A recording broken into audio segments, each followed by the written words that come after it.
Imagine spending hours crafting the perfect spreadsheet, only to have it derailed by a single misplaced formula. It's a scenario many of us have faced, and it's a problem that's becoming increasingly common in 2026. In this video, we'll explore 5 common spreadsheet formulas that can ruin your data and provide you with actionable tips to fix them.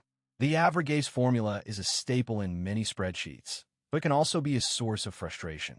If not used correctly, it can lead to incorrect averages and skewed data. For example, let's say you're trying to calculate the average sales revenue for a specific region.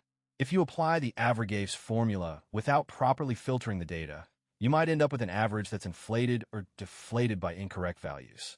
To fix this, make sure to use the average formula with the correct range and criteria. For instance, instead of using a generic range, use a specific range that only includes the data you want to average. By doing so,